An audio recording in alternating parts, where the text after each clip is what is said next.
Emotional হয়ে গিয়েছি, খুবই ভালো ছিল। কোন জায়গাটা হাসি, তারপরে হচ্ছে অভিমান, সবকিছু মিলিয়ে ছিল। কেমন লেগেছিল? খুবই ভালো, খুবই ভালো হচ্ছে। সবার অ্যাক্টিং খুব ভালো ছিল, একদম অথেন্টিক, সবাইকে পাওয়া। এই ছবিটা ছিল সব বয়সের জন্য উপযোগী, আমার অনেক দারুণ লেগেছে। সব বয়সের উপযোগী, ভালো লেগেছে। কেমন লেগেছে? অদ্বিতীয় সেরকম একটা মুভি। বনলতা এক্সপ্রেস দেখেছি, হ্যাঁ ভালো লেগেছে। প্রত্যেকের অ্যাক্টিং সব কিছু অনেক ভালো ছিল। চঞ্চল চৌধুরী, তারপরে মোশাররফ করিম, এদের অনেক ভালো লেগেছে। 8.5।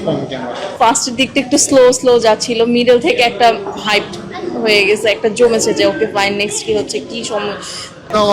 অসাধারণ হুমায়ুন আহমেদের উপন্যাসকে যে এটাকে প্ল্যান করে যে একটা আমাদের মধ্যে ছবি করতে পেরেছে, অসাধারণ লেগেছে।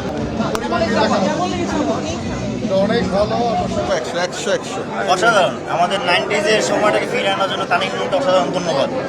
ভালো, খুব। কার অভিনয় সবচেয়ে বেশি ভালো লাগছে? Mosharraf Karim sir. Amazing. Shout out to my friend Tamim, my school friends. Latest চিন্তা ভাবনার ছবি, খুব সুন্দর। এরকমই হওয়া উচিত সিনেমা, নতুনভাবে। সবার দেখা উচিত। দেশে বর্তমান যে সিনেমা প্রেক্ষাপট সেগুলো অনেক উন্নত হচ্ছে। আমি দেখতে এসেছি বেসিক্যালি বনলতা এক্সপ্রেস। আমি হুমায়ুন আহমেদের অনেক বড় একটা ফ্যান, সো তার এই উপন্যাসটা পড়া হয়েছে, সেই উপন্যাসের বেসিসে এই সিনেমাটা দেখা। আসলে আজকে আমি প্রথম হলে এসেছি এবং আজকে প্রথমেই আমি বনলতা এক্সপ্রেস দেখলাম। ইচ্ছা আছে পরবর্তীতে বাকি মুভিগুলো পালাক্রমে দেখার। আমি আসলে ছিল আমাদের এক্সপেকটেশনও অনেক ছিল, যেহেতু হুমায়ুন আহমেদ রিলেটেড, তো সেই ক্ষেত্রে বেশ ভালো ছিল আমাদের। আই থিঙ্ক আমার পার্সোনালি যতটুকু রিকোয়ারমেন্ট ছিল, এক্সপেকটেশন ছিল, ফুলফিল। সবার অভিনয়ই যার যার জায়গা থেকে খুবই চমৎকার ছিল, আর সবারই ভালো ছিল, বাট আমার কাছে মোশাররফ করিমের অভিনয় সবচেয়ে বেশি ভালো লেগেছে। আই থিঙ্ক এটা আসলে মানুষ হিসেবে ভ্যারি করে যে আপনার কার প্রেফারেন্স কেমন, কে কেমন মুভি দেখতে পছন্দ করে।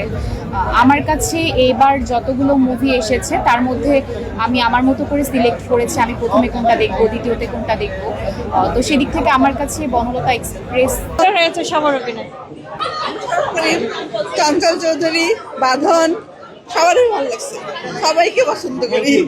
সাবিলানুর তো আলাদা।